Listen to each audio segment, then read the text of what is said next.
Hi friends, அனைவருக்கும் வணக்கம். பொதுவாக இந்த கிட்னிங்கிறது பார்த்தீங்கன்னா நம்ம உடம்புல உற்பத்தியாகக்கூடிய அந்த வேஸ்ட் ப்ராடக்ட், அந்த கழிவுப் பொருட்கள் எல்லாமே யூரினில் அந்த வேஸ்ட் ப்ராடக்ட் வந்து வெளியேற்றுங்கிறது எல்லாத்துக்குமே தெரியும்.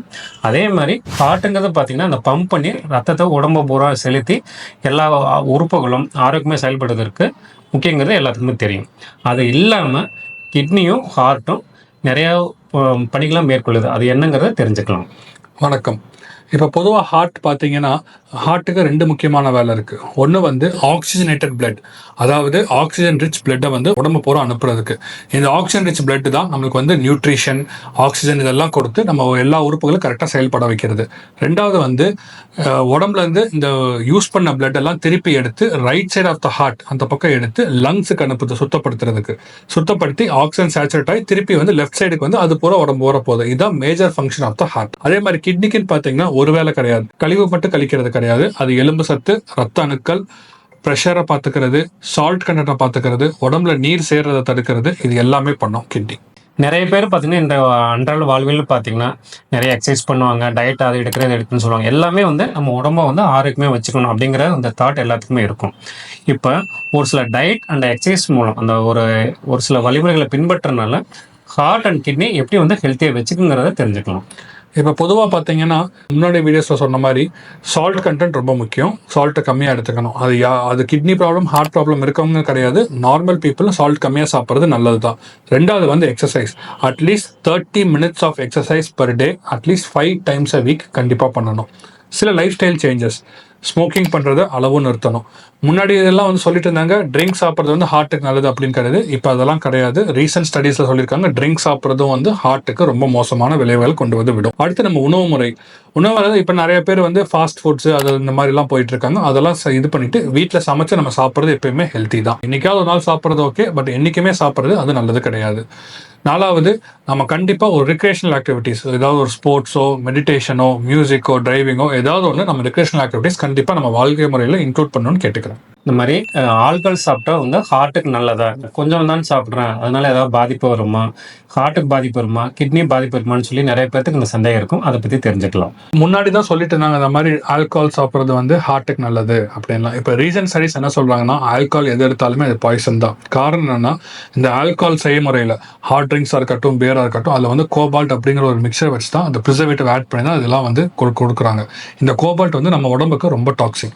இது இட் காசஸ் ஆக்சிடேட்டிவ் ஸ்ட்ரெஸ் அப்படின்னு சொல்லுவோம். அது லிவரை மட்டும் இல்லை, கிட்னி, ஹார்ட், மூளை, குடல் எல்லாமே பாதிக்கும். அதனால ஆல்கஹால் எடுக்கிறது தவறு. ஒரு சில கண்டிஷன்ஸ் பார்த்தீங்கன்னா அது கிட்னியும் பாதிக்கும், ஹார்ட்டும் பாதிக்கும். அது என்னென்ன காரணங்கள் அப்படிங்கிறத தெரிஞ்சுக்கலாம்.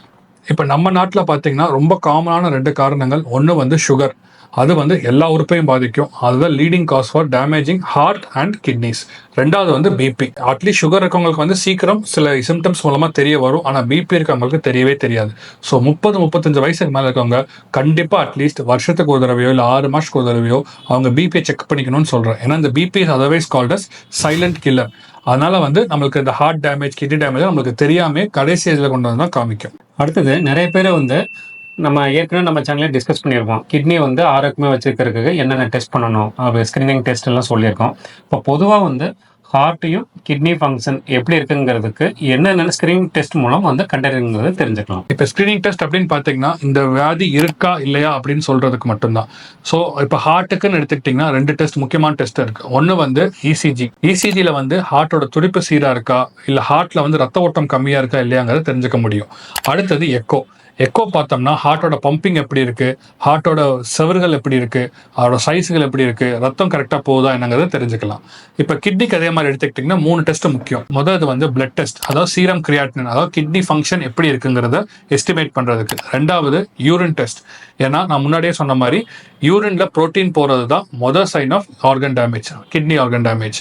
ஸோ புரோட்டீன் இருக்கா இல்லையான்னு தெரிஞ்சுக்கிறது. மூணாவது அல்ட்ராசவுண்ட் ஸ்கேன். ஏன்னா கிட்னி சைஸ் எப்படி இருக்கு, அதில் கிட்னியில் கல் இருக்கா, அடப்பு இருக்கா, இல்லை ஒரு கிட்னி சின்னதாக இருக்கா அப்படிங்கிறத நம்ம தெரிஞ்சுக்கிறதுக்காக. கன்சல்ட் பண்ணுவாங்க நிறைய பேர் பார்த்தீங்கன்னா, சார் கிட்னியை ஆரோக்கியமாக வச்சிருக்க ஏதாவது சப்ளிமெண்ட் கொடுங்க, ஏதாவது ஒரு சப்ளிமெண்ட் எடுத்துக்கணுமா. அதே மாதிரி நிறைய சோசியல் மீடியாலாம் பார்த்தீங்கன்னா அந்த ஹார்ட் நல்லா இருக்கிறதுக்கு ஒரு சில மெடிசன் கொடுப்பாங்க, அதே மாதிரி கிட்னிக்கு சப்ளிமெண்ட்லாம் கொடுப்பாங்க. இந்த மாதிரி சப்ளிமெண்ட் எடுக்கிறது அவசியமா? சப்ளிமெண்ட்டுங்கிறது எதுவும் தேவை கிடையாது. நம்ம அன்னாண்டு சாப்பிட்ற ஃப்ரூட்ஸ், வெஜிடபிள்ஸில் நமக்கு தேவையான ஆன்டி ஆக்சிடென்ட்ஸ் அப்படிங்கிறது இருக்கு. இருக்கு. ஆனால் அது என்ன பண்ணுறோம், அதை நம்ம எண்ணெயில் போட்டு வறுத்து எடுத்து சாப்பிட்றதுனால அதோட தன்மை எல்லாமே போயிடுது. முடிஞ்ச அளவுக்கு ஃப்ரெஷ் வெஜிடபிள்ஸும் ஃப்ரெஷ் ஃப்ரூட்ஸும் சாப்பிட முயற்சி பண்ணுங்க. அதில் இருக்க ஆன்டி ஆக்சிடென்ட்டே நமக்கு சப்ளிமெண்ட்டாக வேலை செய்யும். இந்த ஹார்ட்டும் கிட்னியும் நம்ம வந்து ஆரோக்கியமே வச்சுக்கணும்னா நம்ம அன்றாடம் ஒரு சில இந்த வழிமுறைகள் பின்பற்றணும். டயட் அண்ட் எக்ஸசைஸ் ஒரு சில வழிமுறைகளை பின்பற்றும் போது ரெண்டையுமே வந்து ஆரோக்கியமாக வச்சுக்கலாம். அது என்னங்கிறத தெரிஞ்சுக்கலாம். இப்போ முன்னாடியே சொன்ன மாதிரி பார்த்தீங்கன்னா நீரளவு, சால்ட்டு, டயட்டு இதெல்லாம் போக இன்னொரு 6S கடைப்பிடிக்கணும்னு சொல்கிறேன். ஃபர்ஸ்ட் எஸ் வந்து ஸ்டாப் ஸ்மோக்கிங். ஏன்னா ஸ்மோக்கிங் வந்து it is not bad only for the kidneys, heart, brain, lungs எல்லாமே அது கெட்டது தான். ரெண்டாவது வந்து செடென்ட்ரி லைஃப் ஸ்டைல், அதாவது உட்காந்த இடத்துல வேலை பார்க்கறது. ஒரு நாளைக்கு அட்லீஸ்ட் 30 நிமிஷம் வாக்கிங் அந்த மாதிரி ஏதாவது ஆக்டிவிட்டீஸில் என்கேஜ் ஆகணும்னு சொல்கிறேன். மூணாவது வந்து ஸ்நாக்ஸ் சாப்பிட்றது. உட்காந்து வேலை பார்த்துட்டே இருந்தால் நம்ம நிறைய ஸ்நாக்ஸ் சாப்பிட்றதா செய்வோம். நாலாவது தூக்கம். நிறைய பேர் தூக்கத்தை கெடுத்துட்டு வேலை பார்க்குறாங்க. தூக்கத்தை கெடுத்துட்டு வேலை பார்த்தா அதுவே ஒரு ஃபார்ம் ஆஃப் ஸ்ட்ரெஸ் தான். அஞ்சாவது ஸ்ட்ரெஸ் இருக்கிறதுனால நம்மளுக்கு வந்து மென்டல் ஹெல்த் பாதிக்கப்படுறோம். அந்த மென்டல் ஹெல்த் பாதிச்சுன்னா நேச்சுரலாக பிபி ஜாஸ்தியாக ஆரம்பிக்கும். ஆறாவது பார்த்தீங்கன்னா சோஷியல் மீடியா. ஏன்னா சோஷியல் மீடியாவில் நல்ல விஷயமும் இருக்குது, கெட்ட விஷயமும் இருக்குது. சில நல்லதும் நடக்கும், கெட்டதும் நடக்கும். அதை பிரித்து பார்த்து நமக்கு கற்றுக்கணும்னு சொல்லிக்கிறேன். Thank you sir. இது வரைக்கும் ஹார்ட்டும் கிட்னியும் ரெண்டும் வந்து ஒவ்வொரு உறுப்போட இண்டிவிஜுவல் ஃபங்க்ஷன் என்னென்னு தெரிஞ்சுக்கிட்டோம்.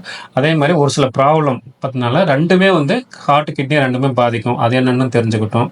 அதே மாதிரி ஹார்ட் கிட்னிக்கு வந்து அந்த ஸ்க்ரீனிங் டெஸ்ட் அது வந்து நல்லா ஒர்க் ஆகுது, அந்த ஃபங்க்ஷனை வந்து ஆரம்பத்திலே வந்து எப்படி கண்டறிவுங்கிறது தெரிஞ்சுக்கிட்டோம். அதே மாதிரி அந்த ப்ரிவென்டிவ் ஆஸ்பெக்டில் வந்து டயட் அண்ட் எக்ஸசைஸில் எப்படி வந்து கிட்னியும் ஹார்ட்டையும் வந்து நம்ம ஆரோக்கியம் வச்சுக்கிறது தெரிஞ்சுக்கிட்டோம். மீண்டும் அடுத்த ஒரு காணொலியில் சந்திப்போம். நன்றி.